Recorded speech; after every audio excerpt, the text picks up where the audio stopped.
Hello and welcome to the Rockies Now podcast. My name is Steven. Along with me is our special guest and one of our writers over here at Rockies Now, Sarah. It is episode 96, Sarah, Hello. of the podcast. Sarah, hey, say hello to Woohoo. everybody. And everybody Hi. say hello to Sarah. Good to have her on the pod because we've been looking to do this for a while. And just like last week, my computer was having issues, just like your computer. So we're both kind Oh of yeah. sharing the same thing here. Yeah, Sarah, how was your Thanksgiving? How's your Black Friday shopping? And how's I, that? I did How's life going for you? I did nothing. You did nothing. Nothing at all. I bought a few things online. Same. That was it. Yeah. I Same. don't Yeah. like to leave my I house. looked at. Well, here's the thing. I texted Adam in the group chat. I got myself an Avs jersey. I have my collection here. I don't know if people can see it if you're watching on X or YouTube, but I have my Bo Nix jersey. I have my Jamal Murray jersey. I have my Chris Bryant City Connect jersey. I don't know if I should have gotten that, but and then I got my Avs Okay. jersey. So you know what? I'm completing the collection, as you would call it. Yeah, so it's Sarah. It's a crazy time. Again, last time we were on a podcast, it was me, Tom, and I think it was Adam as well. That was a couple weeks ago, and a lot has happened for the Rockies. So So much. so much, and so we have a lot to jump in today. We're looking forward to the podcast again. If you're not subscribed to us here at Rockies Now, feel free to do so here on YouTube, on X, and listen to us on Spotify or Apple Podcasts. We upload every week. To start things off, Sarah, the Rockies a couple weeks ago made some moves. They said goodbye to Michael Toglia, who they DFA'd. And then initially they also DFA'd Ryan Rolston. And then they announced that he was traded to the Atlanta Braves for cash. Starting off with Michael Toglia, Sarah, what were your thoughts on that move? Was it surprising for you? Was it not surprising? Because I think we all know our answer. For me, it was not very surprising. We kind of saw It this coming. So it it's all you. wasn't surprising, No. but at the same time, as not great as Togs was last year, he was the fifth in the club in home runs. Like Yeah. he was still hitting the ball when he could. Yeah. Um, but I feel like I'm heartbroken over it. I love Togs. He's Yeah. just it's a great personality. He's a great player. Defensively, he's awesome. But as soon as Bernabel came up and got hot at first, it was over. Like Yeah. I knew then that chances of Toes coming back were going to be very slim. I do hope he finds a good place to land. And especially like dude was on his honeymoon when they did it. Come on. I Classic Rockies right there, man. was like, that's cold. Right. But it's not something that I was shocked by, but I still Oh. was not. And that's like it's a very unpopular opinion. I still love Togs, even though he had a horrible year. Mm-hmm. It's just I'm used to getting a lot of hate for that, but I wish him the absolute best. Yeah. Yeah. Just give you guys some numbers. Toglia had a 201 average with the Rockies in his career, 192 hits, 42 home runs, 108 RBIs, and 112 runs scored. And again, 280 games played for the Rockies. His best year was 2022 in terms of WAR. He had a 2.2 WAR that year, Mhm. so pretty solid. But in his career as a Rocky and as a big leaguer, -3 WAR, Sarah. That's not going to cut it. Yeah, no, it's not. Definitely not going to cut it. And then 2025 was his worst year, of course, with a -1.7 Absolutely. WAR. Yeah, not too good. And again, it No. was so bad to the point that the Rockies played Blaine Crim over Michael Toglia. And Yeah. I'll give some Uh, credit to Blaine Crim. I mean, he's been in the minor leagues for a long time, and he's mhm. been kind of like a journey boy, if you want to call it that, throughout baseball. A little bit of a veteran, and he did have some power. But Yeah. it's just I He felt like, was yeah, he was honestly pretty impressive in the little yeah, bit that we saw him. I yeah, really I I think he put on a good show and that's what he needed to do. hmm yeah, It's all about whether or not you're hot when you get up there and Toes hmm just did not he couldn't keep it going. Like in yeah. Albuquerque, he was solid. Like he was great in Albuquerque. Arguably the best Whatever minor he league was doing player down in there. Albuquerque. Oh Yeah. yeah. Whatever he was doing down there this season, it just wasn't translating when he was coming Yeah. up. And Yeah. it's sad, but it hmm just baseball is a business at the end of the day. And if you're not Yeah. performing, hmm that's just what's going to happen. Yeah. It. you have players that get drafted and developed, and sometimes they don't pan out. That's baseball, as Bud Black would say. Yeah. Oh gosh. Let's not. Oh Well, yeah. no, Let's let's not move on talk from about that. Bud Black. Let's get out of that. Yeah, But let's move on. Let's Rollison, move on. however, All right. So, and then Mike. Rollison, I think, Yeah. yeah, Rollison, I think is a great pickup for the Braves. Yeah. Um, Yeah. Pitching was not fantastic at Coors. He did have some good moments, but I think in Atlanta he's going to be a solid piece for them. Which I wasn't sad when I saw that he went to Atlanta because like I told you earlier, I grew up a Braves fan, and I still Hmm. enjoy watching them. So whenever I see Rockies like Pierce Johnson when he went to Atlanta, I was like, oh okay, let's see what he does, and he's been pretty solid down there. Um, so I think when those guys guys that are struggling to pitch in cores, which everybody does, but guys that just can't get a handle on it, go somewhere else and see some success. I'm hoping that Ryan has that happen for him. Yeah, me too. I mean, feel bad for the guy. I mean, the guy's battled injuries ever since he was Oh yeah. drafted, right? In 2018 in the first round, 22nd overall by the Rockies. Yeah, I mean, and Ryan Wilson was supposed to be one of our next great Oh yeah. pitchers in the rotation. I remember when he was drafted. I remember there was a lot of hype around him. I remember he pitched for, was it the Lancaster Jethawks? Is that the team that was named? And I think if I don't somebody if even somebody's remember. watching if somebody's watching or listening, you'll probably know that. Somebody Especially, tell us. yeah, somebody tell us in the comments. But I think it was like Lancaster out in California. That was before minor league baseball shrunk down, sadly. And Yeah. there was a lot of cool names. I mean, Asheville Tourists. I don't think. Oh, are they still a part of minor league baseball still, or are they just a pioneer team? I would have to look because that was Yeah. actually where Schaefer came out. Right. Yeah. And then I still think Modesto Nuts, which used to be a Rockies minor league affiliate, I think they're still around. I think they're still part of it. I think it might be with the Mariners. I think. Again, double check us on that if anybody's watching or listening. But yeah, Ryan Wilson, again, feel bad for the guy, but again, you have a great opportunity in Atlanta just to hit the reset button, start your career over again. And again, we'll kind of touch on this, talking about development with the Rockies and all those stuff. But again, some of these guys, they just don't unfortunately hit, and unfortunately didn't work out with Wilson. But again, we're hoping that Ryan can find his groove in Atlanta or in their farm system. And I think with their ownership in Atlanta, I think he has a good chance to do something special. But again, you look at players the Rockets have had before, they've had some that have just turned into superstars when they leave Colorado, like Jeff Hoffman or Yency Almonte when he was with the Dodgers. But then there are some that just still don't click, right? I mean, you talk about David Dahl. I love David Dahl, man. Well, and you can even look at like Tyler Kinley when he went over to Atlanta. He ended up being their closer for a little while Iglesias was struggling, and he was the thing, great. the Braves got better. They were really good at the end of the season. They went on a run, and there were conversations. Could they still make the wild card? Of course, early on in the season, the Braves were so bad that just hurt their chances. Was out of reach. Right. And so, I don't know. Again, we feel for Ryan, and especially with Toglia on his honeymoon. That's just brutal. But for both of those guys, best of luck, and hopefully we see them in the future have great success. And out of both these players, I think the one that would not surprise me of having good success would be Michael Toglia. I mean, the guy has elite power. He could hit 30 to 40 home runs a year. Again, looking at the numbers, 42 home runs in 280 games. Again, those are not very good numbers. But if he can fix whatever he's been trying to fix for years, I mean, you're talking again 30 home run. I mean, he almost hit. I thought there was a point last year in 2024, he was going to hit 30 plus. I'm like, oh my gosh, this guy's going to go on 30 he looked amazing. So to me, when he came out and just could not hit the ball this season, it was almost shocking. Right? I'm like, what happened here?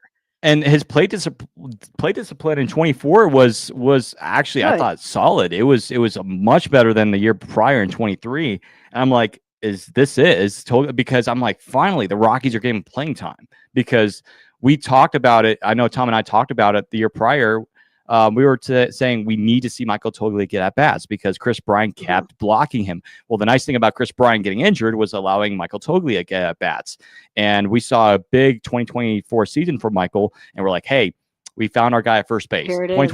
Here it is. 2025. A dud season for him, unfortunately for him.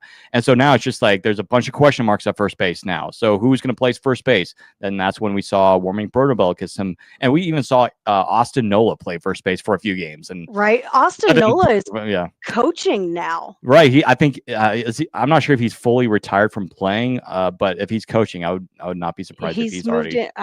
believe he's with the Mariners. I Let me think look I'll at that. have to Or yeah, double let me check look that that. up. Austin Nola. Yeah, but like I was saying, like Austin Nola did get playing time at first base, and Mhm. I wasn't a big fan of that. I wanted, No. some other people to get bats, but yeah. Let me see. Austin Nola. Where is he at these days? Okay, he's actually with the Braves, who is taking a coaching job with Oh, the Braves. So yeah, why did I feel like that was like they said he was with I don't know. I interesting. just remember Yeah, saying I'm looking on MLB trade rumors. who is Okay, never mind. somebody. Actually, you know what? You're right. You are correct. He's to become the Mariners bullpen coach.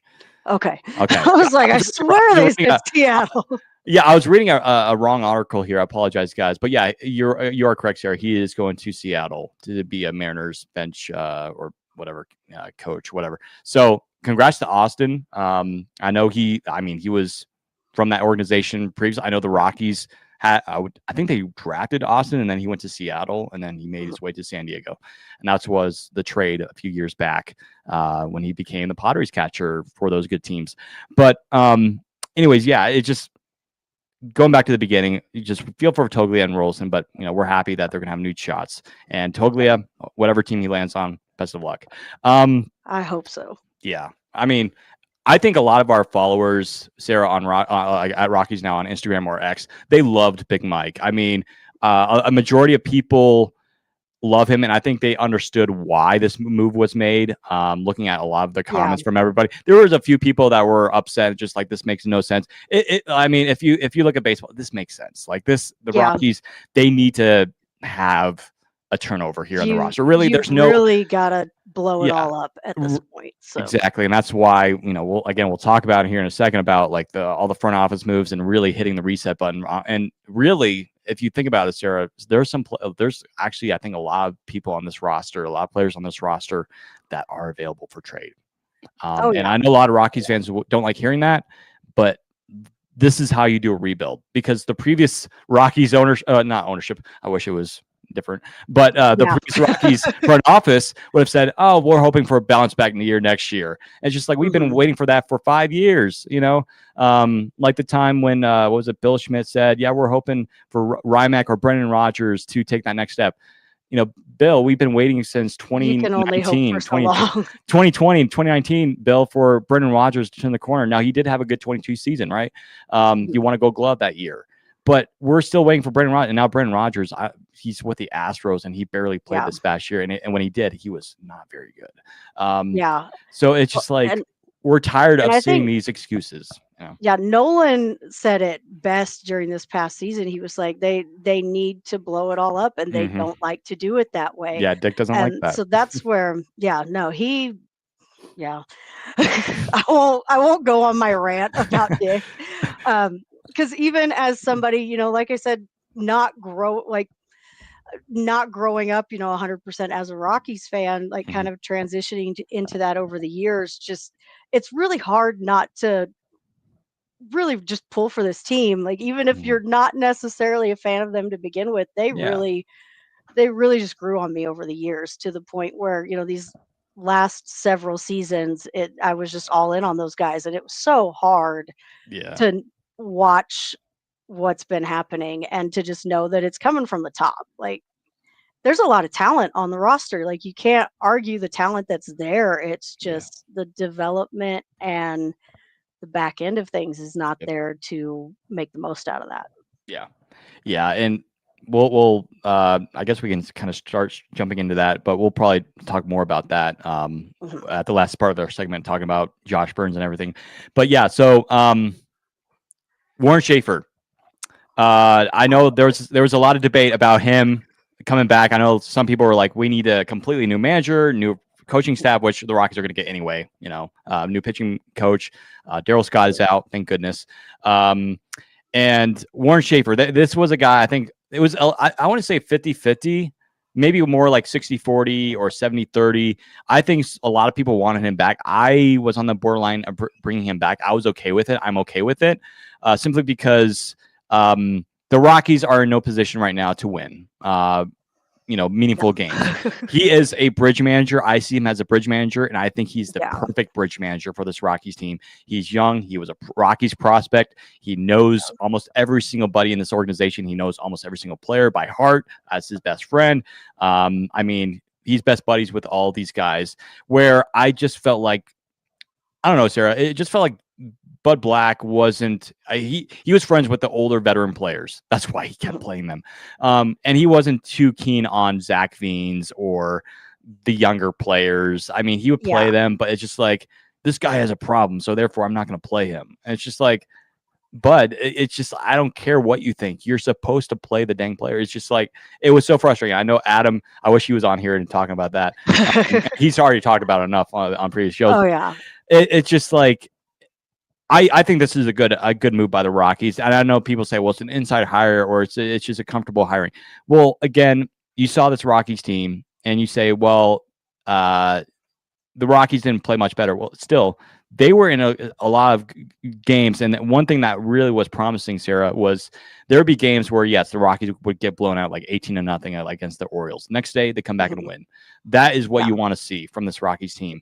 And not to mention, if I'm correct, Sarah, I think the Rockies had a winning percentage. They had a winning record, I think, in one-run ball games this year. Correct me if I'm wrong on that. If anybody, I believe you're right. I'd have to double check because the year prior they were horrible in one-run games. They were like, they could not win a single game when it was like one run. We just could not do that.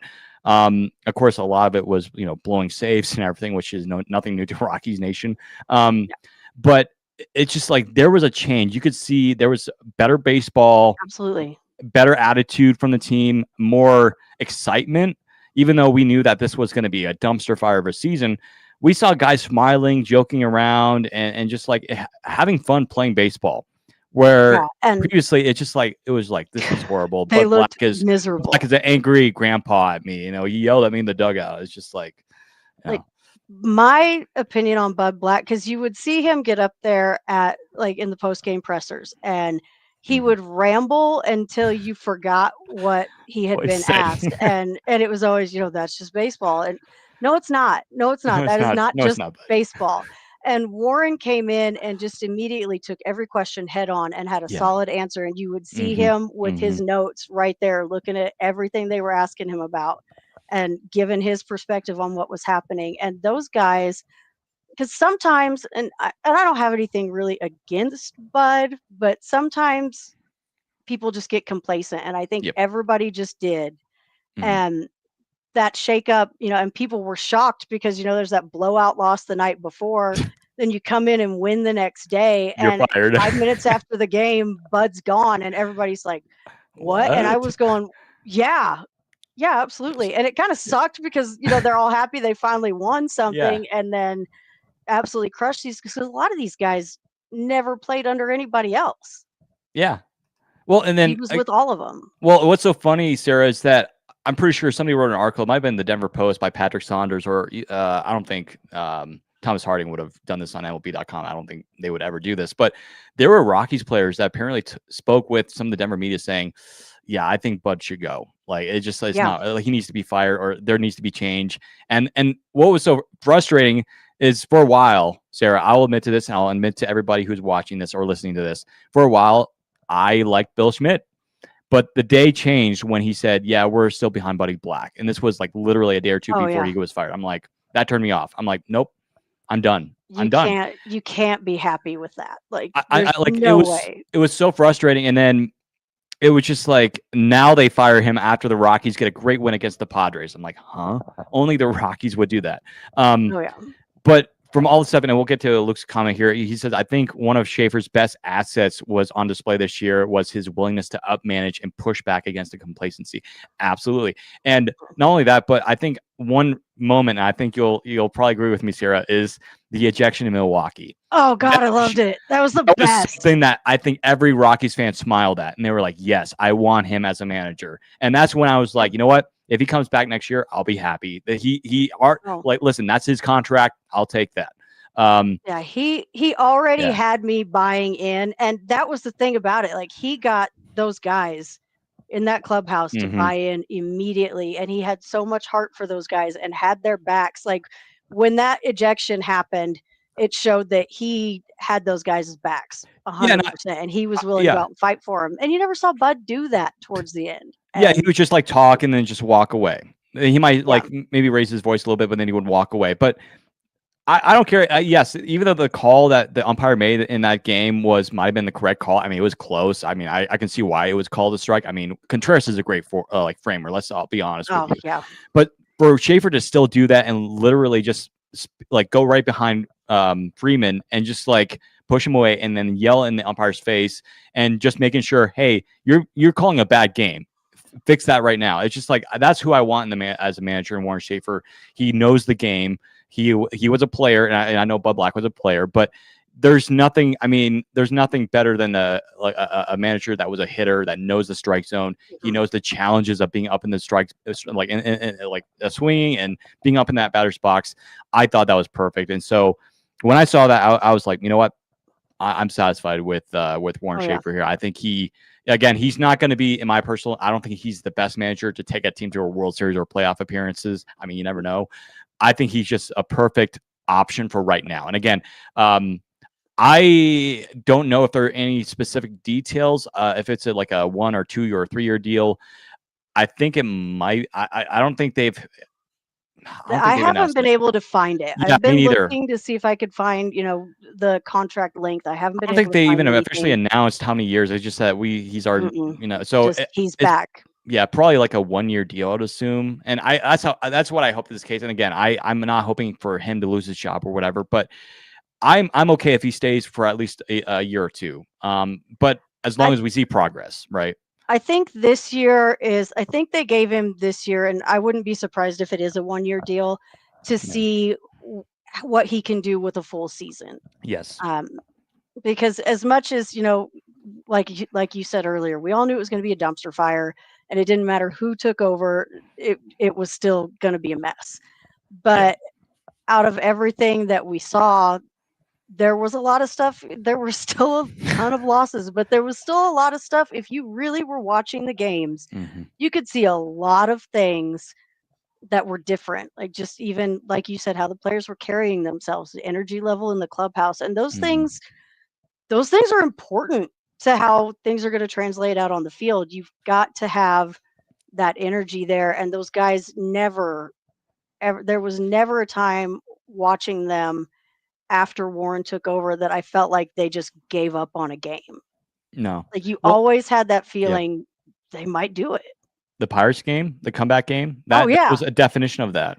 I mean, Oh, yeah. I thought Absolutely. that game was over by the first inning. I'm like, yeah, it's over. Like, it's gonna be one Oh, of those yeah. because remember, I was it 2022? The Pirates came here and we got blown up by like it was like 20 to something, 20-3 or 19 to that 3. was ugly. And I'm like, it's probably gonna be one of those games again. I'm like, oh great. And so I just like turned the game off. I'm like, yeah, it's gonna be. I'm kind of be surprised. I won't be surprised if they score 25 on us. And then I look at the score Yeah. and it's just like we're still in the game. It's like 16-10 or whatever. I'm like, oh okay. And then go to the 9th inning. Oh my gosh, it's like 16-14, and then it's 16-15. I'm like, oh my gosh, we're Yeah. gonna do it. And then almost like it's gonna happen. Doyle comes up. I'm like, yeah, he's gonna hit a walk off, and he hits it. And I'm like, I'm going crazy. But Oh, stuff like everybody. that Like, will light a fire. That will light a fire under a team like that. And I know they didn't go on a huge winning streak, but I think their longest winning streak this year was like I want to say was it 6 games, 5 or 6 games. they're at the beginning of June, I Yeah. believe. And Um, that was in Miami. I think it started in Miami, and then they won the mhm, next couple of games when they at swept the home. Marlins. Yep.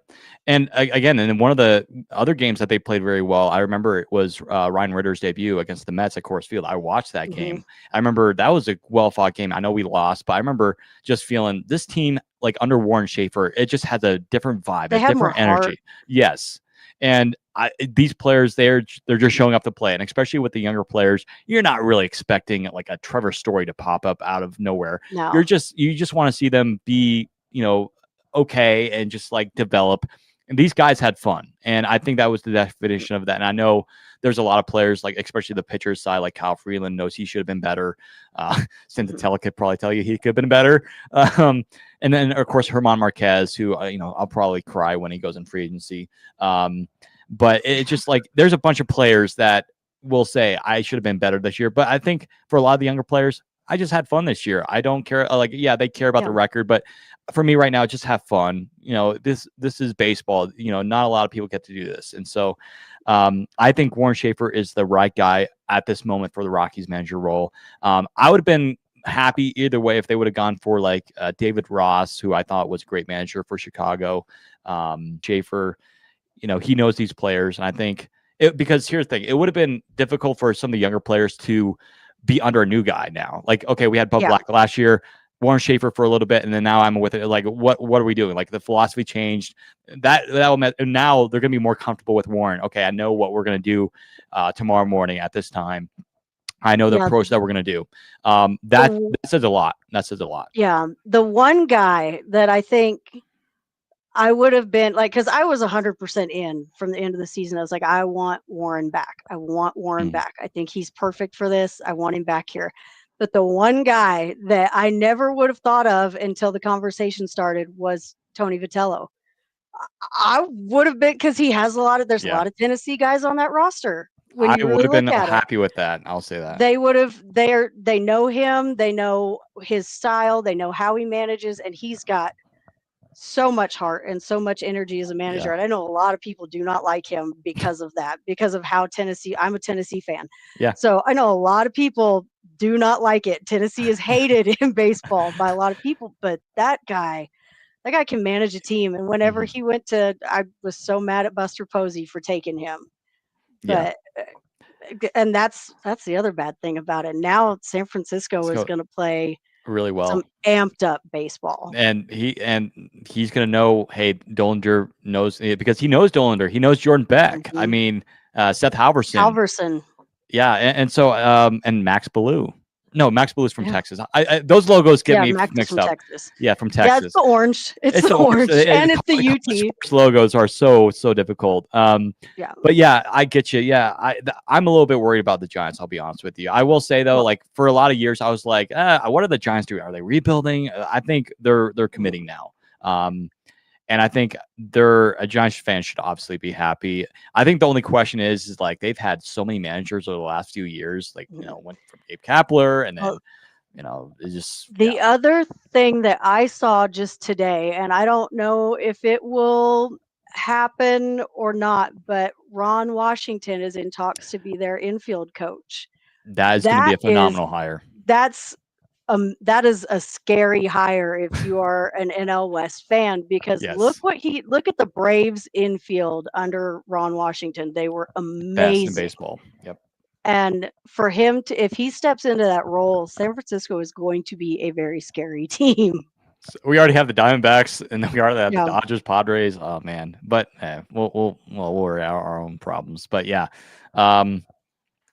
it's just I'm super excited for Warren. I for him to have this opportunity. I could tell that he was a little bit emotional in some of the private media interviews. He was like, I think he's excited, and for him to have now a competent, I think, front office now, he's gonna have the opportunity. He's gonna have the tools now, Sarah, to have the freedom to do what he wants. Because I just felt like, and I know, and again, we'll talk about this very briefly, and of course, we're not going to talk hardly at all about Dick Monfort. But what I will say is, from what we've heard, Dick Monfort is going to take somewhat of a step back from baseball operations.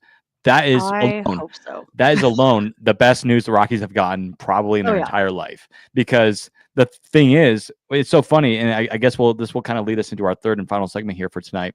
Is you remember a couple of weeks ago when we had the heart attack of like, what happened to Sade and Foreman? They're out now. That for me, and again, I already mentioned this a couple weeks ago on our pod. If anybody listened to that was Dick Monfort. Dick Monfort stepped in for Walker, and he's like, Walker, my son, I got it. You're good. You did your job, but I have a couple suggestions. Immediately went no. And they're like, nope, we're out. And it's just I can see a conversation between Dick Monfort and those two candidates in the back room at Coors Field somewhere. And Dick Monfort's like, so guys, this is what I want to do. And it's just like, and they looked at each other and were like, no, we're out. And then all of a sudden Walker was like, hey, Dad, you need to stop. Like, stop. Yeah. Like now. Like, this is not going to work.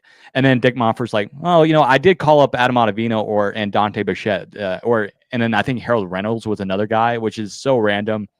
But it's just like, Yeah, I Dick, what don't are we think doing? Harold wants to go back Being a into network that side analyst of from things. going to being a president of baseball operations. Like, what are we Yeah, doing? yeah. But it goes to show you that there was division in the Rockies Oh, yeah. world between Walker and his dad, which is sad that there's disconnect there. But it's just like, at least there's a good side. At least there's some morality, if that's the right word, and in the front Right. office for the Rockies, some right thinking, some good thinking. But yeah, Paul DePodesta feels like where Dick Monfort was like, fine, here you go. And And I I still think don't know it's how I feel about it. I mean, yeah, yeah. it's not a horrible You're move, still on but the line about it. You're still thinking about it. yeah, and I mean, I know he hasn't been in baseball for a while, so it could be a little bit different, but I also, while I am not a Cleveland Browns fan, I am a huge Baker Mayfield fan, Yes. and Paul that's who was running the show when all of that happened and they brought in Deshaun Watson, and so Yeah. that kind of judgment, which I know Baker was struggling there for several years in Hmm. Tampa, he's an absolute monster, and I think he found the right fit, Yeah. but, um, not to get off on a football tangent, but just some of his decisions on in Cleveland made me go, "What are they doing?" Like, who Yeah. I had to look and see who was running all of that, and I was like, "Oh," and then all of a The sudden Haslam he's coming to owners. Yeah. Colorado, and I was like, "Oh, that guy?" Like, I don't know, like, Yeah. but with the new GM hiring, I I feel a lot better about it, Hmm. I guess would be the way There's to some put it. direction, some hope. Yeah, Yeah. Yeah. Like, and then when they announced Paul DePodesta, I was like, hey, at least they went outside the box, technically, like yeah, literally outside the box, outside the league outside of entirely. everything. And but it was like, oh, okay, this guy is actually from Moneyball. This guy is the guy that invented Moneyball. Like, he, analytically driven. And this is when I knew, okay, this is 100% a Walker Montfort move. Is that Yeah, he's been talking about this the entire time, ever since he got promoted to where he is now in the Rockies front office.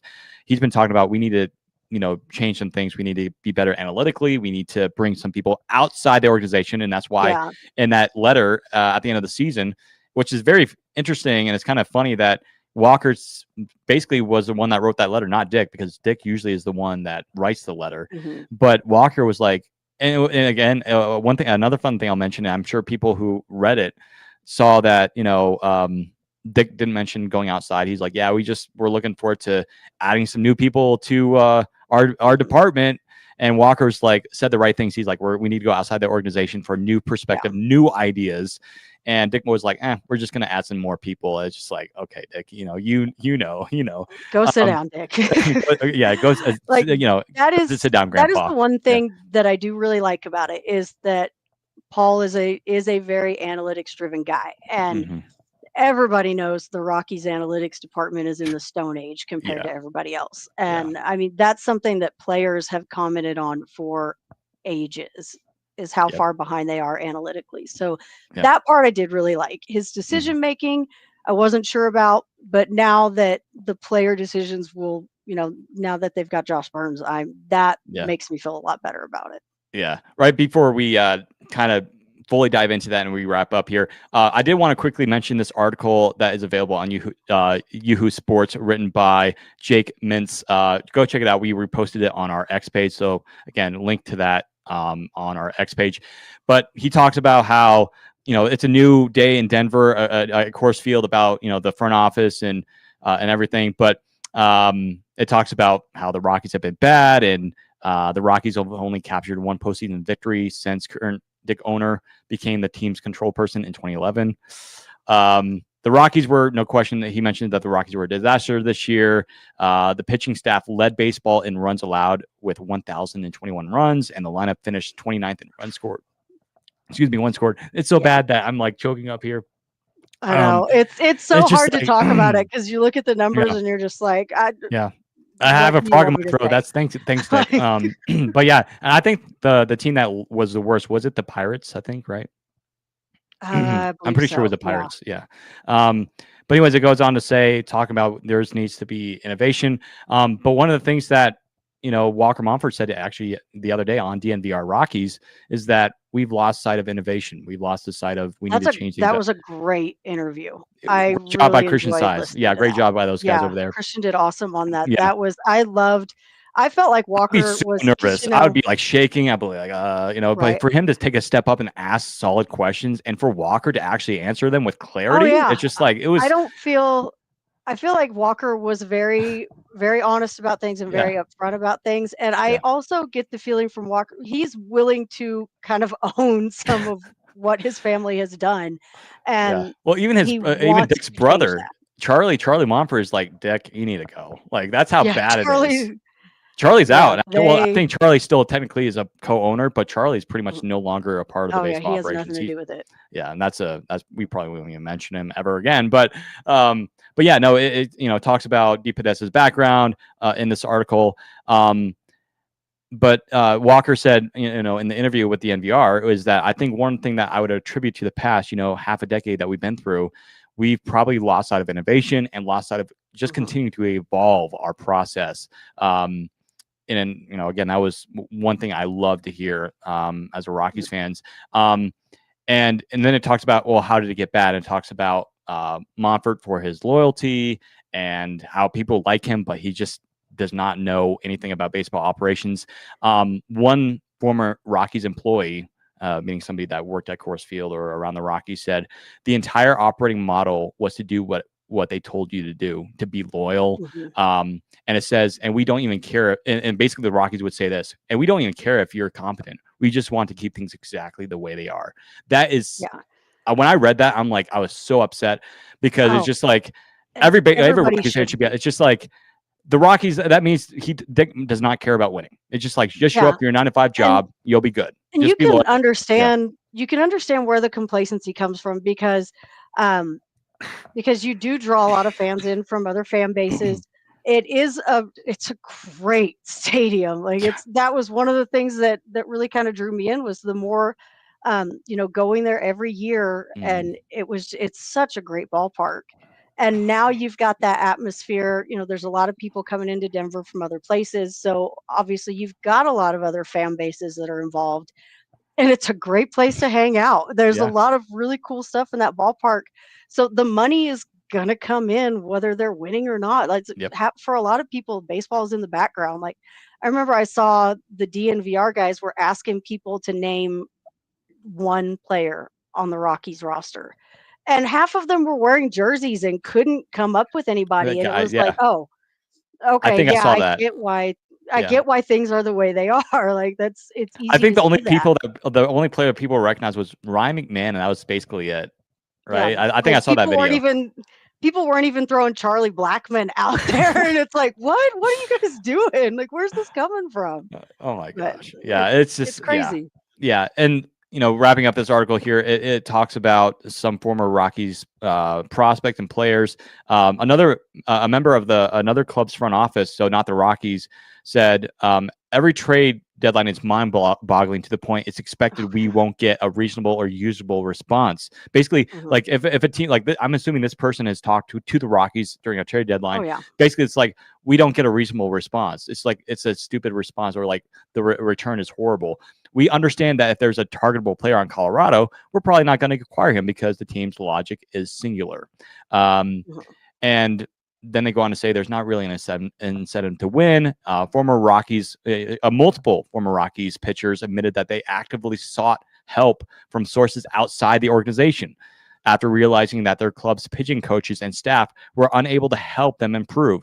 It goes on to say that such arms such as Jeff Hoffman, John Gray, and Tyler Matzik experienced such success upon leaving the Rockies only furthered the belief among pitchers inside the organization that something was seriously wrong.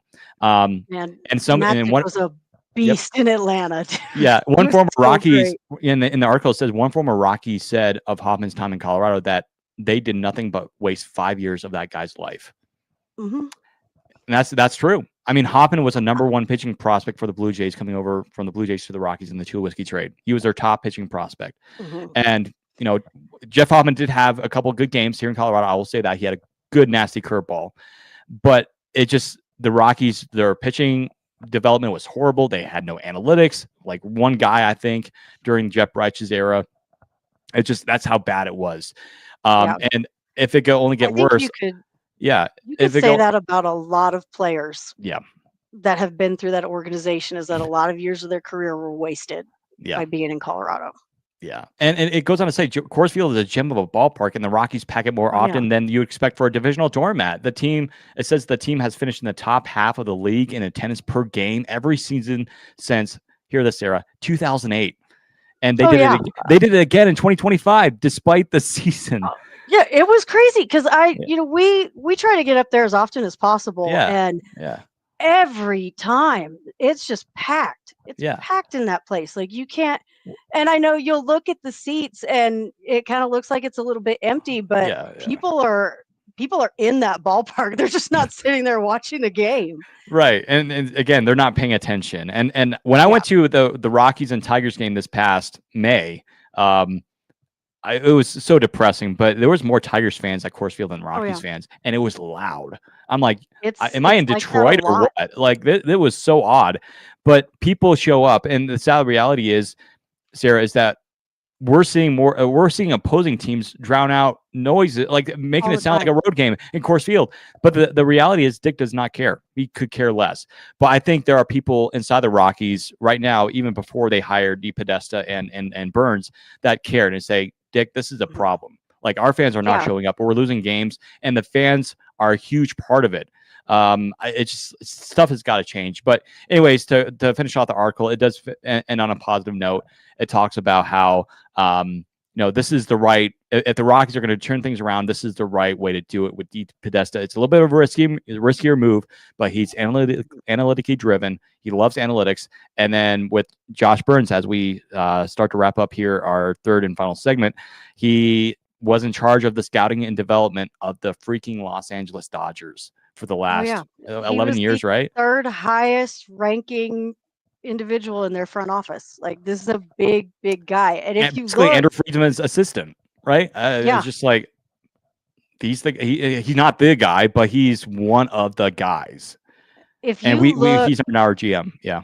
look at players that this guy has drafted over his Oh time. yeah, Like, you I have the pulled this you have the up the list. other Yeah, you have the day. list. Yeah. Yeah, Paul Goldschmidt, AJ Pollock, Adam Eaton, Trey Turner.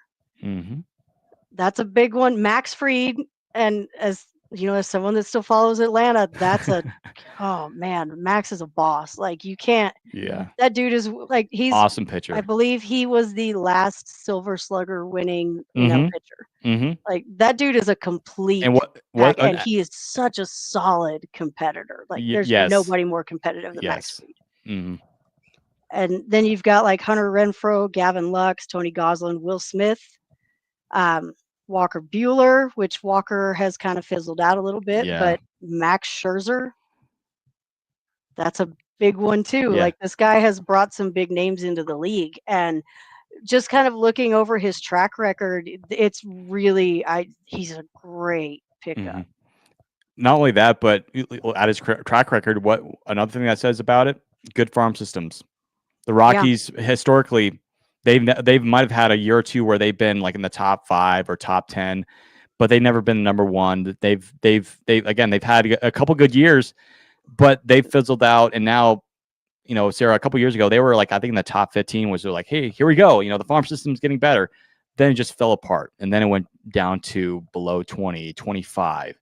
And I think it's right around that range, 20 to 25, I think, last time I checked. But it just, it was so bad. And then one of our guys over here at 5280 Media, Chris, who has his own show, he was talking to us a couple weeks ago on our show about players that the Rockies have drafted and called up from, I believe, 2016 to 2023, something like that. I might have the years wrong, but talks about the combined WAR of all the players the Rockies have either drafted, developed, and called up.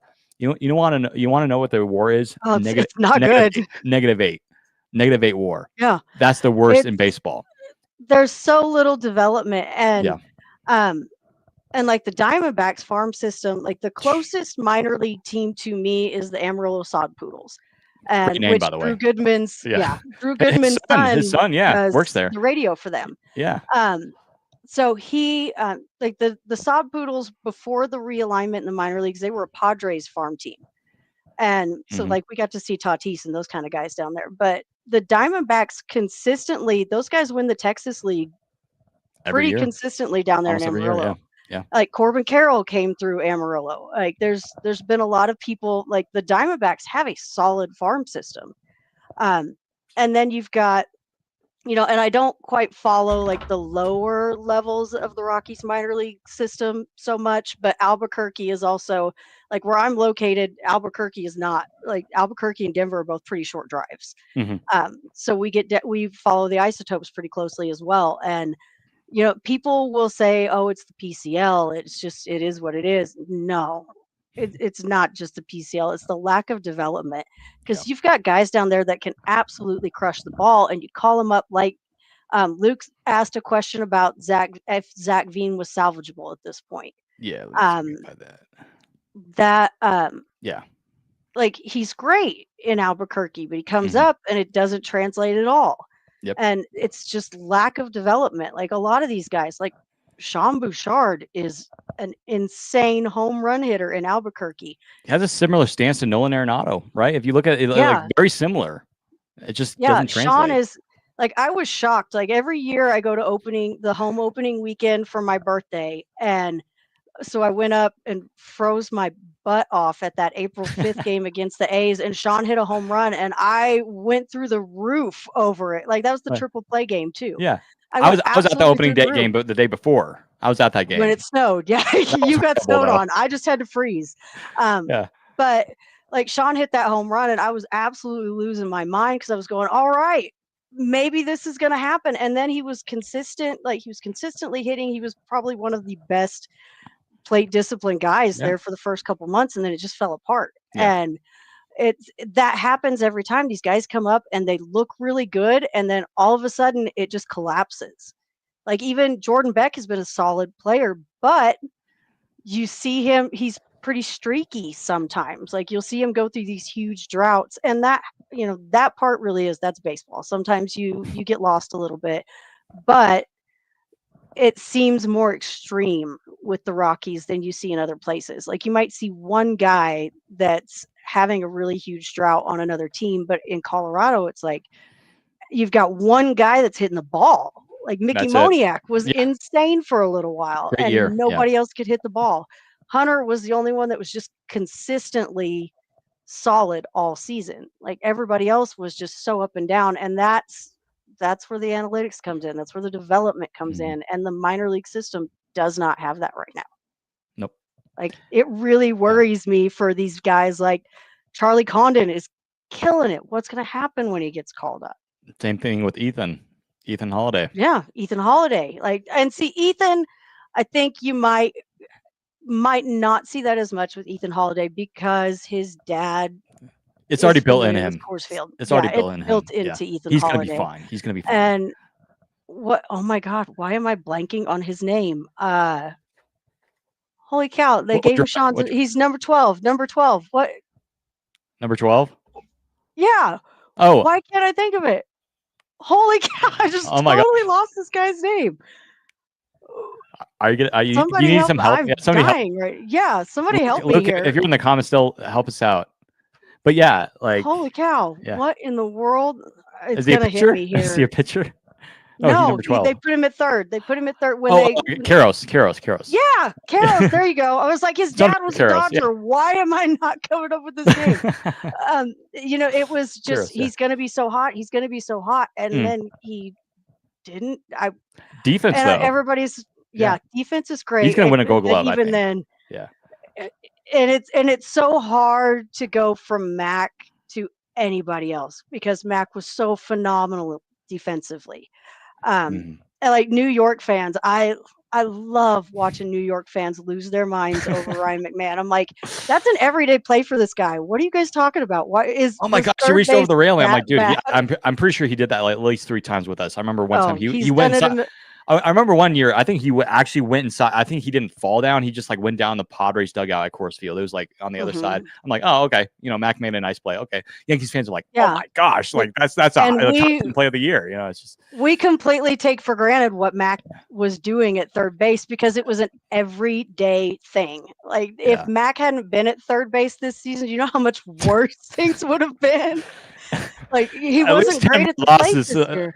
Sarah, that's at least 10 more losses, right? Oh, at least Probably. you've gotta take that into account if he Yeah. hadn't been there. And if he hadn't been traded, which I'm really happy for I'm really, really happy for Mac that he's in Yeah. New He got a York home now. run in the But division series, too. yeah, if he hadn't been traded, I feel like maybe the season would have ended a little bit better than it Yeah. did in Colorado. But Yeah. um it was, I mean, for him it was a good move. He deserves that. He deserves to be with a contender. Hmm. And I mean, there for a little bit it was like, "Oh my gosh, are the Yankees going to get hot and Mac's going to leave and get a ring 3 months later? Like, what's happening here?" But I Mm. just developmentally this team is so So far far behind. behind. But that's why we have Josh Burns now, Sarah, and I think it's going to Yeah. help for sure. Thank Now, God. again, I do. like they said, like DePodesta said in his presser a couple weeks ago at Coors Field, this isn't going to be a yearly thing. This is going to take No. multiple years. Now, he said, I don't want this to take a long time, which is great to hear. But Mhm. he says this is going to take a while, and I think that's great for Rockies fans to hear because, Mhm. like, rather than hearing Dick Monfort talk at his Greeley Oh, breakfast we're gonna play thing, 500 ball again. our defense is going to be the I don't best in know if we baseball this will. year, and in fact, it was one of the worst defenses Oh in the my league this god. year. It's just And like Dick Monfort is the boogeyman. that part was really kind of surprising to me because Yeah. typically the Rockies are a solid defensive team, Defensively. and And then the this year they were pieces they had in arguably the place. worst. But you also have to look at Doyle was hurt, and Yeah. And And I lost his know Luke child. had Yeah. Luke had that question about Doyle earlier. I Yeah. I Let me think you find can that. raise expectations for a healthy Doyle, um, because I even feel like even with the injury, if the personal situation hadn't happened, I think we would have seen a much different Doyle. Like, in the second half, we saw a much different Brenton Doyle. Mm.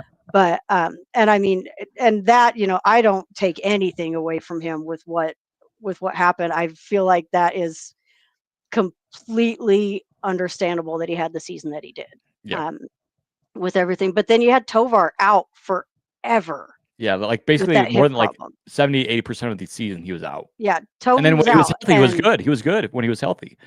mhm, and I think Um, I think Ryan Ritter. Ryan Ritter is an amazing defensive oh, player, yeah. and I think if they can get him comfortable at second base, like, which, and he was great at second as it was, but I think if they can get him more comfortable at second, that middle infield is going to be insane to see. Yes. And I Yeah. don't want to come out and say they're going to be the best defensive team in baseball because that's a stupid thing to say.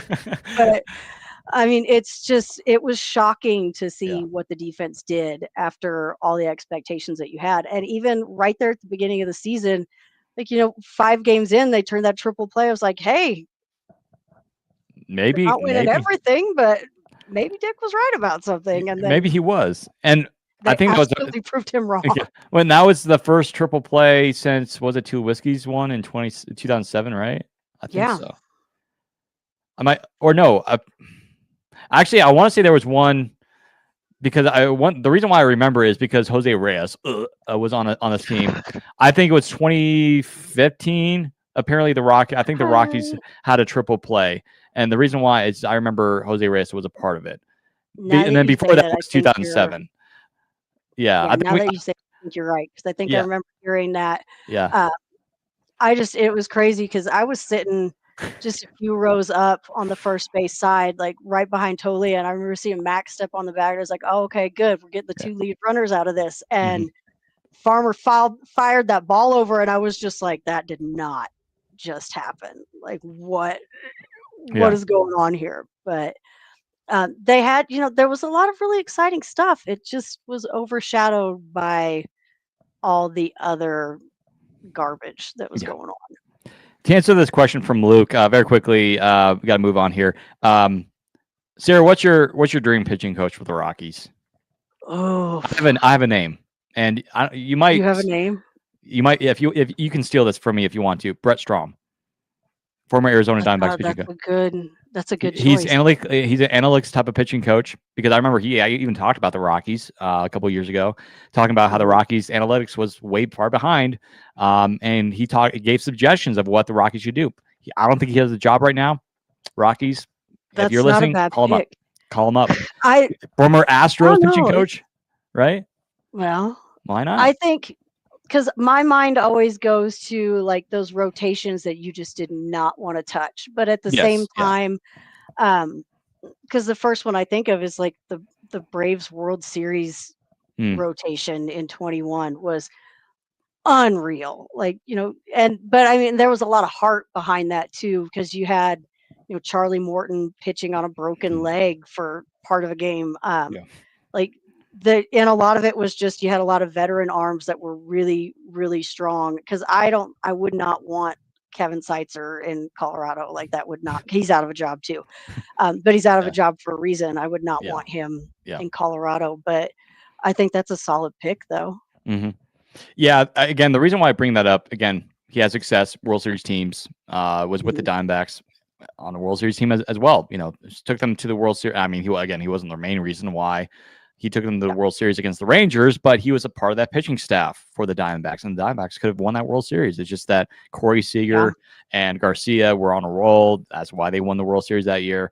Other than that, if Garcia and Seager are not clicking for the Rangers in the World Series, the Diamondbacks win that. I Mm. think easily, pretty easily. What do Um, what yeah, do you think? I had somebody ask me the other day if I would, now that Garcia is a free agent, if I would want him in Colorado. I And I don't. I don't think I would go for that just because injuries, but also it's just like I'm not Mhm. saying he's a fluke, but it's just like I don't see it. I know he's a Cardinals prospect, I know that, but it's just like it hinders me I back to Elvis Montero, right? It's just like a lot of power potential. This dude could hit 20 plus home runs, 30 plus home runs a year. We never saw that from Montero. I'm not saying Montero and Garcia are the same guy, Well, and but yeah, Montero is overseas. yeah, He's in Korea too. he's doing good. And He's doing oh actually kind yeah, of good. did you see he hit like a 500-foot 500 home foot run? I was bomb, yeah. like, where Yeah. was that? Yeah, that was Where was that crazy. last year? I remember somebody tweeted that, and it was just like, "Oh, classic Rockies getting rid of good talent." Well, again, it's just like Rockies weren't Lack his of spot. development. And No, then, yeah, and then lack also of too, development. Jeff Bridich making solid trades, Mhm. and so yeah. So yeah, great question there, Luke. Let me see if he has any more questions here. But yeah, I mean, again, I'm pretty pumped about it. Getting somebody from the Dodgers. I mean, this team Yeah. has been basically basically the entire time Burns has been there. The Dodgers have won the National League West basically every year, minus 2021. Yeah. And And if you look at again, what he did the with the names. Padres too, Yes, I know they didn't have a lot of Padres, success, but with the there Padres, for yeah, there for a few years, all their deals were made by absolutely selling off the farm. yep, And a lot of those guys are solid names now. hmm, And that comes from him. yep. And And so I I think think somebody it's mentioned too that like great. Padres ownership, they were kind of meddling a little bit during those times. And I remember, Oh yeah. I don't know if it was, I don't know if he was, if Burns was there, but you remember that off season? I think it might have been the year after Burns left. Remember when they went out in free agency like crazy and got like Norris as their catcher, and then they Mhm. just basically just spent all the money in the world. I don't know. I think, correct me if I'm wrong. I think that was 2015, a year after they went crazy, and then they had a good start, then they just like fell completely apart. They got injured, Mhm. and they were actually, I think, in the fifth in the NL West that year or whatever. But I really am optimistic here. This is probably one of the best exciting moments for me I've been in a very long time. I think the only question is Dick Monfort meddling. That if he Yeah. meddles, that's going to change a lot. But I think from what I've seen and read, I know some people are like, I'll see it when I believe, or I'll believe it when I see it.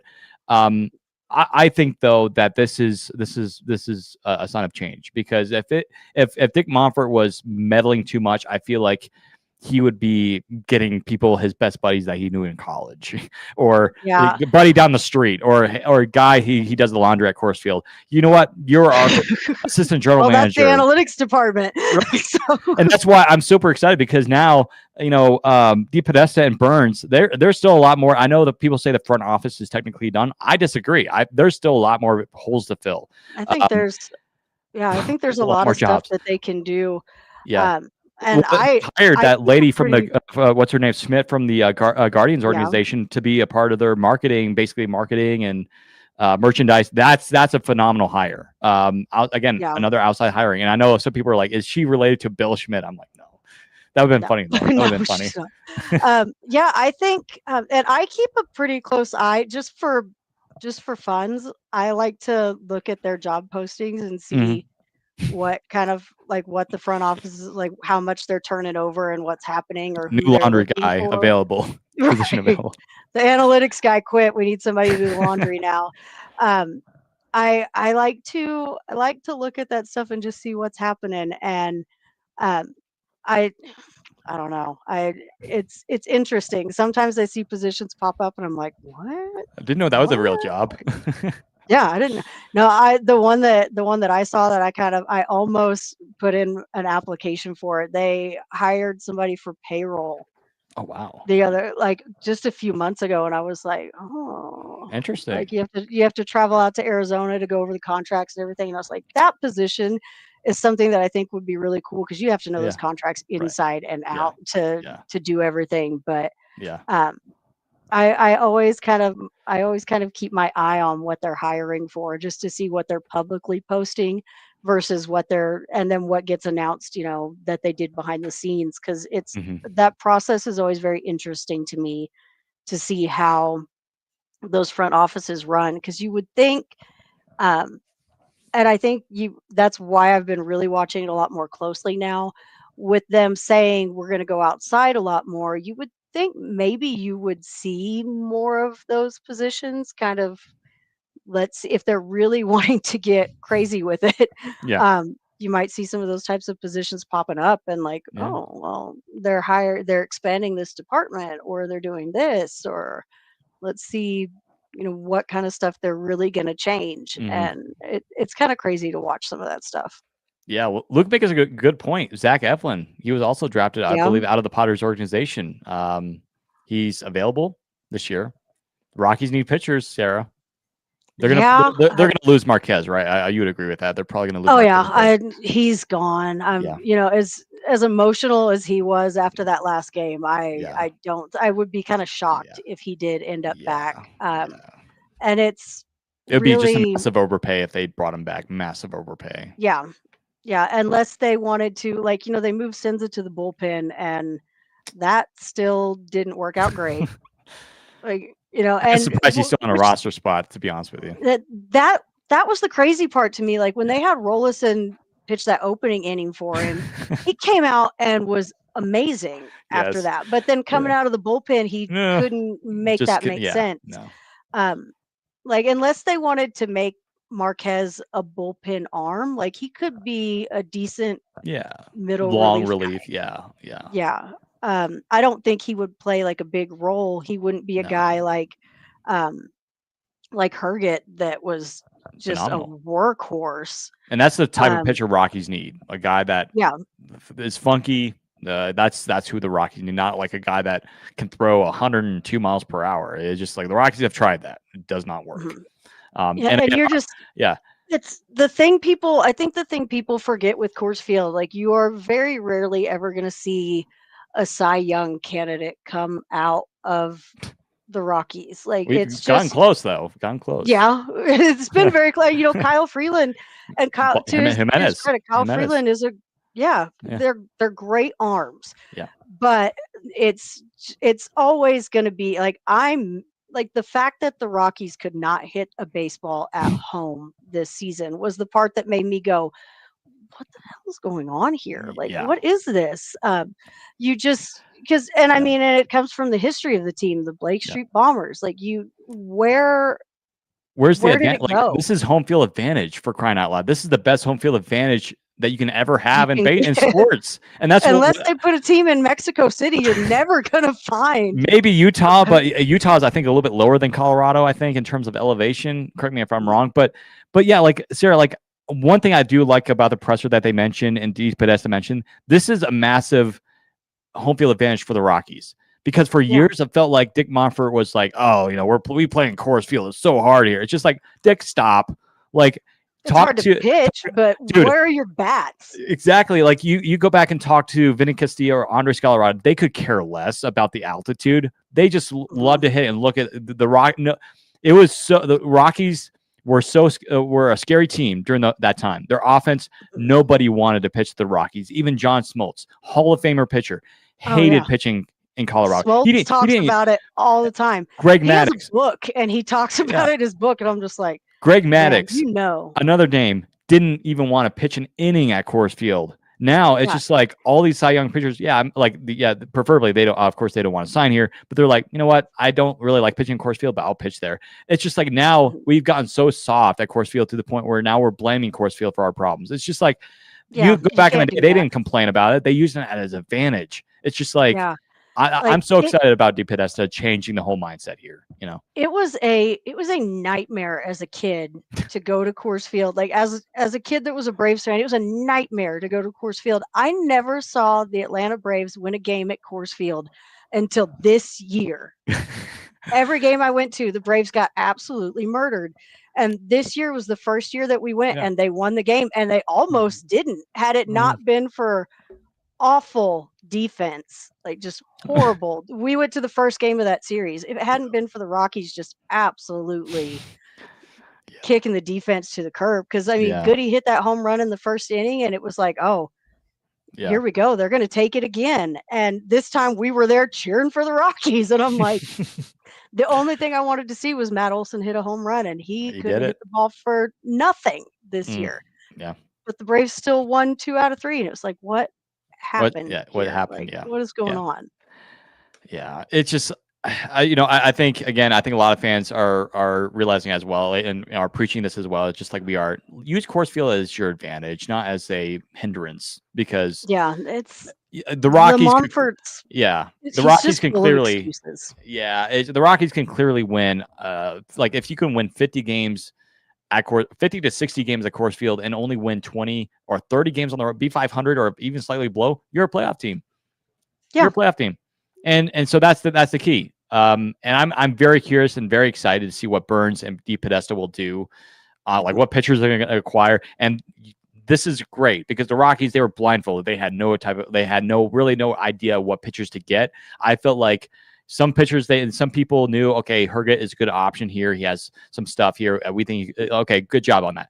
But just like, it was just hit and miss. It's just like, yeah, we're going to go out and throw a guess here at certain players and see if it They sticks. were just like everything was just throwing stuff at the wall and seeing what sticks. Like nothing. It didn't feel like this season that there was any real strategy to any move that they made. It was like nothing else is working. Let's just try this and see what happens. I think they did that with Nolan couple Jones things and Tyler panned out. Freeman. Yeah, like Tyler Freeman, one of them was the one that panned out.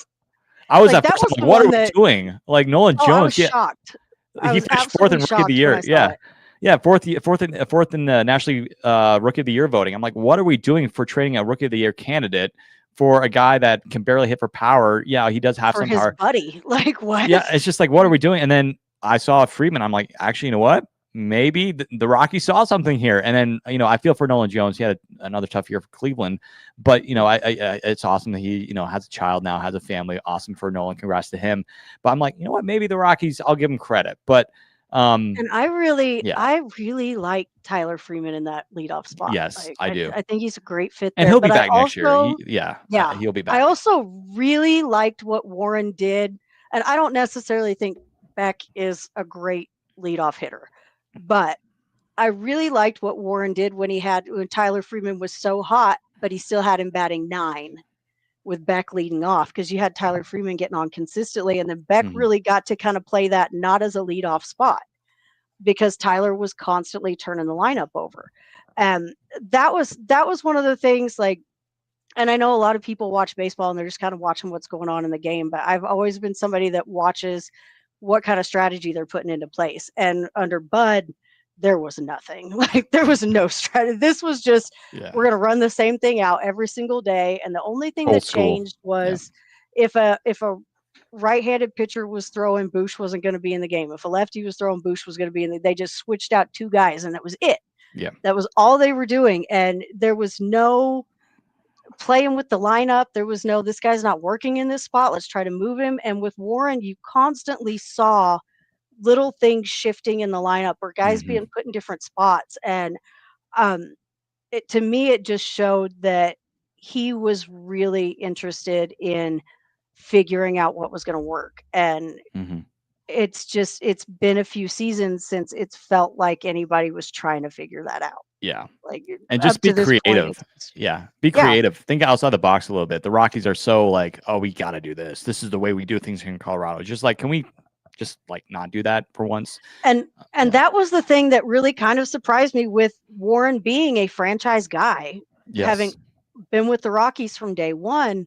Um, to see him come in and just go, no, I'm going to play with this, and I'm going to try this, and I'm going to try that. And Yeah. I think having Clint as the bench coach in that was a great Yeah. thing. For him to mentor Warren in this, and Mhm. I you know, I love Clint, and I think, you know, I think he's going to stay with the organization. I think he's still going to be around. I don't think, however, he'll be the bench coach. I think That that's the poor guy can barely. If you saw Clint walking around in the dugout at all last yeah. season, he could Listen, barely make it in and out. Like, I love Clint, and Clint, if you're listening to this, we love you. And I think for Clint, I love him as a scouting guy, or because he would do that, go mhm, through the minor league systems for the Rockies, go to the minor league teams like Spokane, Fresno. That's what Clint should be doing and mentoring these younger players. I love that. I love how the Rockies mhm. did that. But as a hitting coach or a bench coach, you know, probably not. And that's it another thing it to was watch out fun. for. Yeah, it was kind of fun to see Clint, like when Warren did get ejected, or every Yes. now and then you would hear a random voice In the chirping from background. the dugout, and it was Yes. always Clint, and it was always Clint saying something. And Yeah. I did love that. I do love that about Clint. Yeah. But I also think the one guy that I would like to see have a little bit more to do with what's happening, and a thing that kind of excites me about it is Charlie's role as a special Yes. assistant. Yeah. I would love to see, because you could Hmm. tell that even though Charlie was there and you would see him in the dugout here and there, He misses that it. he didn't have a lot of say in what was happening. No. But you could see him in there talking to the guys and Hmm. doing what he could.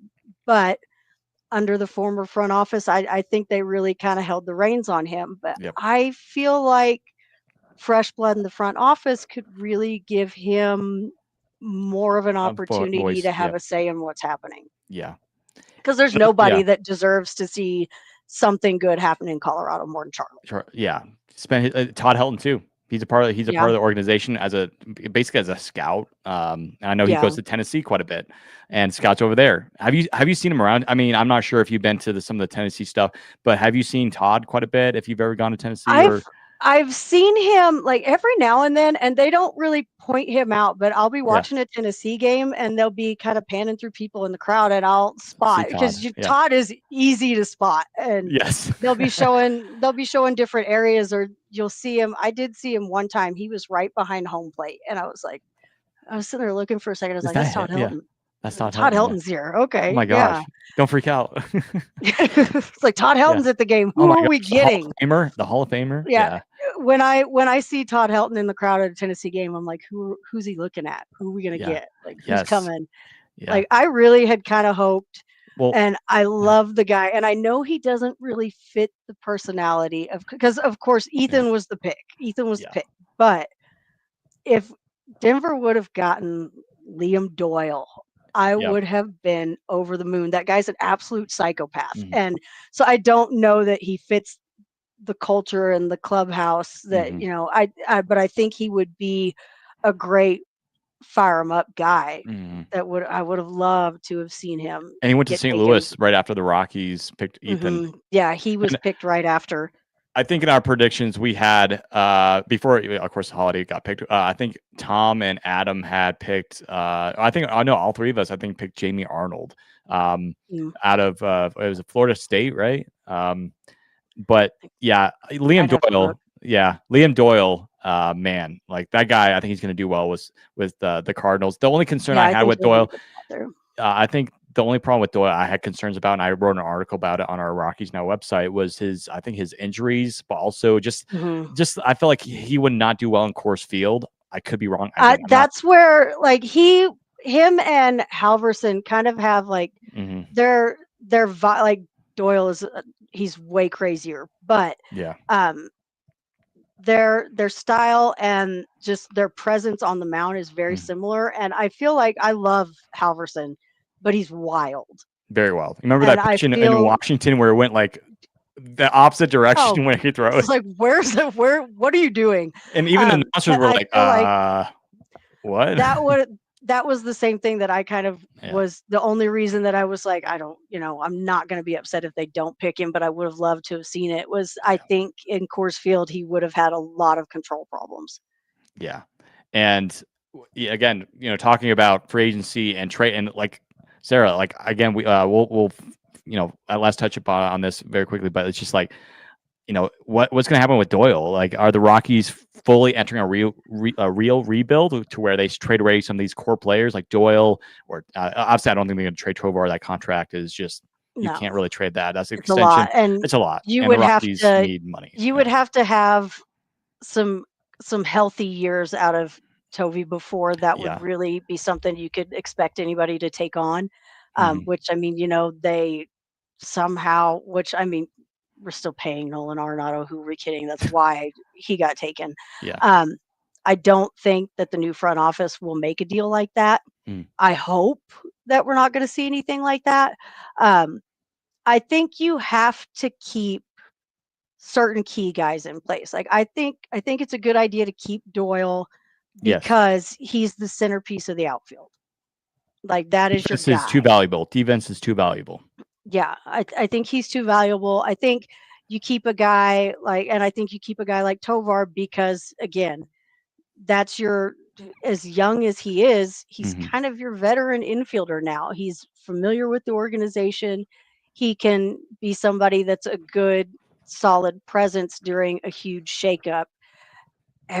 Everybody else, I don't Moniak. really think there's an. I would Moniak would. love for Mickey to be back. Mickey and for I would love to see a lot of these guys back with the different leadership Hmm. and with more development and with better analytics. I would love to see what they can Yeah. do. I don't know Yeah. that they'll all get that Yeah. chance. I Like, mentioned on our Discord, with our Discord people over there on the app. So go check us out on Discord, and we'll definitely hook you up. But I mentioned this. I said I think Moniak could realistically get traded the most, just because a lot of value there. However, the Angels' development, as we already know, is not very good. He was just maybe not. I don't know if it was maybe it was a mix of both. Also, just like the location wasn't right for the Angels. I mean, he had a few good like flashes in Anaheim. And again, he was drafted originally by the Phillies, Phillies mhm. prospect. But I just feel like maybe Moniak, this is where he needs to be. But That's my feeling with him too. Like I he found liked his him in spot. He Court found his Field. spot. Yeah. He just never really, and I don't know if I would call, because obviously the Rockies are not a development team, Yeah. but he got here and all of a sudden he's what everybody thought he was going to be when he was drafted number 1. There was a point where people were And talking about all-star conversations for Mickey. I know, like, again, the Rockies yeah, had a down year, but there was conversation. This guy is actually one of the hottest outfielders at one I point during the I season. threw a couple votes at him Yeah, during I All-Star think I did too. during I the think I did All-Star too. voting, Yeah. because he was one that I really was like, yeah, that he's playing like he should. And that was the bad thing about it was they were so bad that it didn't matter how good anybody was. They Except weren't Goodman. gonna like Goodman deserved it. Goody deserved the starting Yeah. spot. He Yeah. absolutely deserved to be the starter, but he wasn't going to get the votes Yeah. because of how the team was doing. And Will But Smith was having a great year. yeah, I don't like Will Smith. Me I neither. don't. Me neither. Hey, I'm not a we had Will the guy Smith that fan drafted at him, all. right? We had the guy that Yeah. drafted Will Smith. So, yeah. I I'm mean, so excited though. that's I'm so excited because again, this guy, he's going to be around the clubhouse. Like Burns is going to be around the clubhouse talking to players. Like we might see a much better Hunter Goodman. Imagine that. I mean, I'm not going to say that he is going to be that'd be better, crazy. but like 40 home runs for a Rockies catcher. I mean, like I'm so Can excited. I you mean, like Yeah. with the right tools in place, like if you Yes. just stop and think about just you can even Yeah. look at the last 2 seasons, which is the I think that's the thing that bothered me the most about them letting Tolia go is with the potential he Yeah. showed last season Hmm. with the right tools in place. Can you just picture what some of these guys could be? Yeah.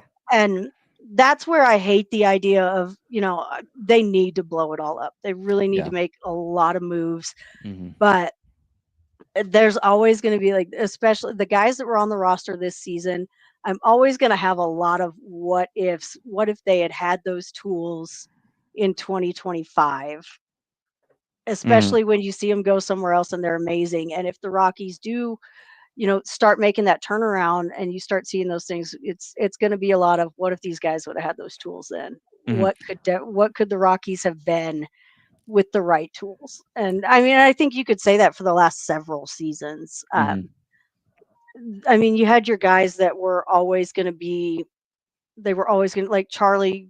I think Charlie was a lot of he did it himself.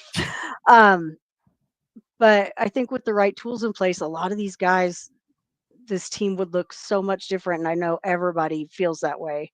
But it's going to be Hmm. really interesting to see what it turns into over the next Hmm. couple of seasons, and then to look back at these guys that were on the roster this year and go, man, can you imagine what kind of season Togs could have had? Or can you Yep. imagine what kind of season Beck could have had? Because Beck was great. But like I said, he Yeah. was really streaky. Can you imagine if you get a solid season like that out of Jordan Beck? Or imagine if we would have had DePodesta and Burns here before Mac was traded, because Oh Mac was one God. of those guys where it's just like he's going to be because we were told by the Rockies previous front office Mac is going to be a superstar for the Rockies, and I mean he was a good And player, I he was an all mean, star player, but it was kind of like what you said about Toglia and some of the other players, very streaky. Like Toglia, yeah. I mean, Mac would have a good solid 2-3 weeks, then he would just like again like this year Fall off before he the face traded. of the earth. He was so bad. Mac was so bad. He could not swing or hit for his life. But Mhm. defensively, it was good as normal. But it just like we could not see consistency, and so that's what Yeah, we're kind of hoping for. and it was so crazy to me, like, to watch the team, when I was at home, because I very rarely, over the last 3, 4 seasons especially, very rarely have missed watching a game, because I get lucky that I'm Mm. in a territory where it's covered by MLB TV. I can watch Yes. I'm Yeah. not blacked out, so I don't have all the Yeah. issues that a lot of people do, but to watch the games on TV, and then when I'd be getting ready to go to a game, I'd be like, "Man, this is gonna be something else." I never until this season, I never didn't see Mac hit a home run in a game. Yeah. Like, if I just went off of what I saw when I was going to the games, Mac was a dog, like, 100% of the time. Yeah. But then I'd sit there and watch the games at home, and I'm like, "Where'd that guy go? Like, what happened to him? Yeah. I Like, why mean, is this not 2021 happening?" Ryan McMahon, 2021 Ryan McMahon should have been an all-star. Remember Oh, that game yeah. where he hit 3 home runs against Arizona in the black Mhm. vest uniforms? Man, I don't know why they got rid of those.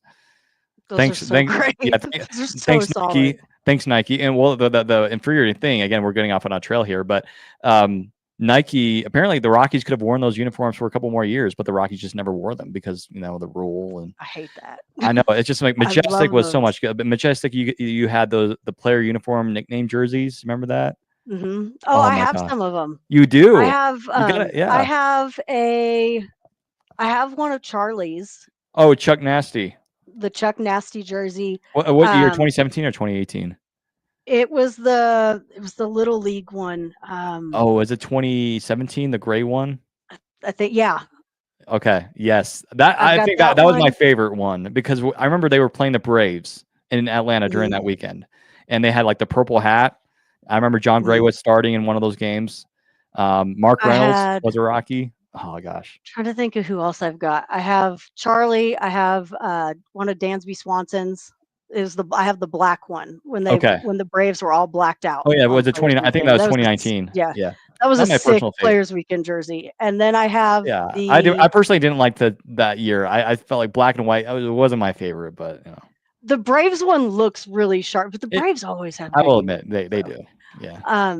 And then I have a Josh Donaldson. I have a Bringer of Rain one. Was it A's or was he with the A's during that time? I'd have to go those I have put up. I don't ever wear them. Like Yeah. I've got them in a box. Oh gosh, which one was that? His might be. I might have his Braves one too from that Ooh. 2019 weekend. That might be the one I got. I think it is. I Okay. think that's the one I've got. I'm almost positive it is because I have a couple of his Braves jerseys because that was the Yeah. player that for years I was like, can you imagine that guy in Being Atlanta? on And as my soon as they team. got Yeah. him, I was like, On your yes. team. Yes. Yeah. Yeah. It's just I miss that time. But coming from here, yeah, he says he's right. We could have had 3 30 outfielders. Oh, absolutely. 3 of them. Absolutely. There's Yeah. no reason that Jordan Beck's not a 30-30 guy. And with It's the just way as long Mickey as played, development. Yeah. yeah. And I think Doyle, I think that's something you should expect out of Yeah. a guy like Brenton Doyle. Yeah. Doyle Um, had 24, 26 home runs in 2024, right? mhm. Yeah. Yeah, he was right in there somewhere. But I don't think there's any reason that guys at Coors that you shouldn't have multiple Multiple. 30 Yep. home run guys at Coors Hmm. Field. Like there's no reason Yeah. that that shouldn't be happening every year. Yeah, Moniak and Beck both have to show more power to improve their value. Yeah, especially Beck. I think Moniak was the guy who was just like kind of like a bench guy. Like it's just he's off the bench. But then later on the season, it's just like actually Moniak is actually valuable. I like starting And at he wasn't a guy that I expected. me Like I neither. expected him to be a little bit more like Tyler Freeman with the Right. occasional pop. I But mean, Moniak's defense is horrible, but he can swing the well, bat. and that's what you need. Like I think Yes. Moniak would be a guy that I wouldn't mind seeing at DH, but I Yeah. still and I know it'll never never happen. They're not going to pay him, but if I could have anybody at Coors Field next season, it would be Kyle Schwarber at DH. Yes. Can Yes. you? Oh my, that guy led the Well, league in home runs this year. Can you imagine what a Kyle I was Schwarber thinking would do about at that DH today. at Coors Actually, I was Field? thinking about that today, and I was like, man, if we would have gotten Schwarber over Chris Bryant because was it That Zach was when Rosen? they blew Yeah. them all up. Yeah. Well, Zach Rosenthal was on MLB Network a few weeks ago. I think it's on the MLB app. You can check it out. It's just type in Zach Rosenthal. But he was talking about how the Rockies, and again, he was let go by the Rockies just a few weeks ago. But he was talking about how the Rockies were in talks with Kyle Schwarber and some of the big free agents. And of course, they went out and got Chris Bryant. But one of the Mhm. names was Kyle Schwarber. And I just am a little upset. Maybe there was both interest on both sides. Maybe Schwarber did want to come here because, I mean, who wouldn't want to hit in Coors Field? Why would a guy that hits like that not Not want to come want here. to And play at then Coors maybe Field? probably Dick Monfort and Bill Schmidt were like, "Hey, here's Chris Bryant. We saw him play years ago in San Diego when he was with Connor Joe, and he's on our team. Why don't we bring on Chris Bryant?" And they did not do any health testing on Chris Bryant. It's just like, guys, you just. That I mean, was I Chris. like Chris Bryant was arguably, I think he was number 1 or number 2 free agent that year, but there were a lot of red flags from a lot of organizations. A Mhm. lot of teams were going to either sign Bryant to a 1 or 2 year deal. The Rockies offered him 7 years for 180 million. That's That was like when I saw the deal, the first thing I thought was that's insane. yeah. I was But like, at oh, the same okay, time, I was like, that's that's bold, very but Rockies. That's yeah, very Rockies yes, it to is, do yeah, something like that. But that guy, I can't hate him. Like I yeah. know Rockies fans just absolutely can't stand Chris Bryant. I can't now that they know what's wrong with his back. Like I can't You feel hate for the him, guy. Like there's yeah. nothing you can At do least about he that. wants to And play, but he just can't. yeah, and it's something like he needs to accept that and Hmm. retire. Yeah, I don't I same. don't know that Yeah, he will yet. I think if they yeah, finally tell him he's gonna have to have surgery, I think that might yeah. be what gets him out the Well, door. his injury is But already pretty much for known athletes. It's a career-ending injury. Like you that's can't, that's and then it. not to mention he already has plantar fasciitis, which he's had for the last few years. It's already. Mhm. I've heard painful stuff. My sister has it. I mean, you can barely play on that, and you have to get treatment for that. So it's like Yeah. Emperor Palpatine in Episode 9, where he's connected to a bunch of these things, keeping him alive. That's what I see Chris Bryant as. And so it Yeah. just, yeah, I feel You bad for Chris can't Bryant and his family. It just you can't expect Chris Bryant to have an effective swing with degenerative disc disease. you Like just one can't. wrong move, that guy is and Injured. we've seen it. You've seen it. He gets 3 or 4 at bats in It hurts to every walk time he off the comes off field. the IL, Yeah. and he can't do any, and then he's out for 3 more months. Or it's just a simple And like catch. I know he like it was in LA last year. I think it was in LA or a year prior. He made that like catch like along the netting at Dodger Stadium, and that injured him a that lot. was it. And That it's was just it. like, Like yeah, he just, and it sucks because yeah.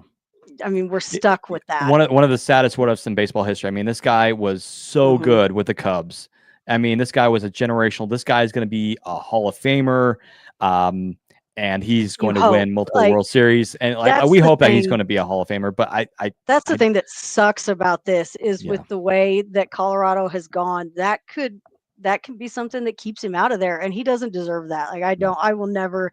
I can't. I talked a little bit of crap every now and then about him because it would take playing time away from guys like Tolia, yeah, yep, and and like even Bush would get playing time taken away when Chris Bryant, or he'd yeah, get sent back to Albuquerque when Chris yeah, Bryant would come off the IL, and hmm it was hard to kind of watch that because you knew it was just a temporary thing, and it was like yeah, just do something different already. But like that, I still to the ends of the earth, I will preach that the Cubs never should have broken up Bryant and Rizzo. That was yep. one of the best duos you will ever see In the on the game, corners. Like hmm they knew each other so well and they were so in sync that they just were amazing together. Because even Rizzo, when he yeah. left Chicago, was not the same. Yeah. And now Rizzo, it's awesome for Rizzo to go back to Chicago and still like, I mean, he was in the Mhm. crowd at a game this year and Oh, talking to fans. that was awesome when they I had his know. retirement ceremony. He was Yeah, doing that beers was from the perfect. And cupcake and everything. Like it was great. one thing that's just stinks, and again, we got to wrap up here, but one thing that just stinks is like it's going to be a bad look at the end of the day on the Rockies and Chris Bryant. It's just like that thing that sucks because I wanted nothing more for the best for Chris Bryant when he signed here. I was like, man, I'm so Oh yeah. excited, and I got his City Connect jersey right here from 2022. I was so excited, and I bought one for $20 at the last game I went to this year. hey, I mean, hey, it's money. I mean, it's $20. I'll take that. But Yeah. it's just like I like, and I've told this to multiple people. I told this to Tom and Adam. I loved Chris Bryant when he was with the Cubs. I despise the Cubs, but Chris Bryant was one of those guys. Just like I love that guy. You couldn't Uh, help it. he was so good at third base, and again, one of the biggest what ifs. And I mean, the guy loves the game. He wants to play the game, wants to be on the Mhm. field rather than the guy that just recently announced is probably going to retire from the game from the Angels. But Oh yeah, that it's guy. that guy, yeah. And That guy. we've That's all you already gotta talked. say. We've already had enough discussion over here at Rockies now about him, but it's just like I feel bad for Chris, but we wish. And Yeah. honestly, Paul DePodesta did say that he wants to talk to Chris about doing something that might help. So I don't know. Maybe the Rockies Yeah, have been. and Maybe there's a machine under mhm. Coors Field that like magically turns the year or the clock back like 20 years, and Chris Bryant is hitting like 40 bombs at Coors Field. I don't And know. I think maybe because he is a veteran player, he does have so much experience. He's got Yes, that World Series experience. He's got, he's he's a solid. He's got so much baseball knowledge, and I think Rockies need a if guy like they him. could find a different role for him, Yes. something where he is still with the organization, and of course, as long as they're having to pay him what they're having to pay him, they're and because obviously nobody is gonna take Take that contract. No. nobody's taking that guy. Like anybody that thought maybe they He's could not get getting rid of him, traded, guys. He's not getting traded. he's not going. That's not a name you're going to see in trade talks. Um, but if they could find some sort of role for him, uh, where he's still working with, because Mhm. you need a guy like that around these young guys. Yeah. And I love that you would still, even with him not playing, you would still look in the dugout and see him all the time. Like Yeah. he wasn't that guy that, oh, I'm on the IL, I'm gonna go home for a few days. Like I'm Yeah. not, he was always there. You could tell he wants to be there. hmm And I think really just from the stuff that I've seen him say, and we did get a chance to meet him last year, and Oh, that's he's awesome. a he's a great guy, and Yeah. he really, there's nobody, as much as everybody hates on him right there, there's nobody that feels worse about what's happened to him in Colorado than him. Yeah. Like he hmm hates that everybody had so many expectations and then he has just not been able to play. And he wants to do it. He wants to be out there. And I wish they could find something for him to do that But would Yeah. free up the roster space so that they can maybe do something. Yeah. But I mean, There's it no is really, what it is. it is what it is. Yeah. But anyways, I think that's going to wrap up today's show. Guys, thank you so much for watching. We have Luke here in the comments. Thank you, Luke, for being with us Yeah, thank you, Luke. and Great questions too. we were looking for Lux. I was looking for Lux. Lux usually in the comments. We have a bunch of more people usually, but again, awesome night for everybody. Again, make sure you stay tuned for more podcasts weekly. We might have an exciting one next week. Stay tuned for that. It was awesome having our one of our writers over here at Rockies Now, Sarah, come on. Sarah, we're definitely going to have you on for another show. I'm always up for it. We're looking forward to having you on some more shows here on the podcast, and go follow her on X and Instagram. She's an awesome person, and we love her, and we're looking forward to more times we get to have Sarah on our show and have some more fun over here on the pod. Again, Luke, thank you so much for the comments. And if anybody's watching this later, if you have any comments or any questions for us, contact me, contact Sarah on social media. We love to answer your questions and get to know you guys a little bit better, talk Rockies baseball or just baseball in general. We love baseball over here on the podcast. That's why we're doing a baseball podcast. I will talk about anything with you anytime, all day long. Like just baseball is anytime. Yes. Just throw out anything at me and I am willing to talk to you about it. If it's baseball related, let's go. I'll talk for hours. Yeah. And if you want to talk to any of the other people here at Rockies Now, Adam or Tom, just let us know. Again, for those who are wondering, where's Adam or Tom? Again, Adam is very busy, doing his other side gig. He's also doing our Broncos content over here at 5280 Media. And then Tom is not feeling well, so our best wishes for Tom to feel better. But anyway, folks, thank you so much again for watching this podcast. We're getting closer to 100 episodes here on the pod, so stay tuned. We're gonna have a fun one whenever that will happen. Anyway, folks, have a great week, and as always, go Rockies.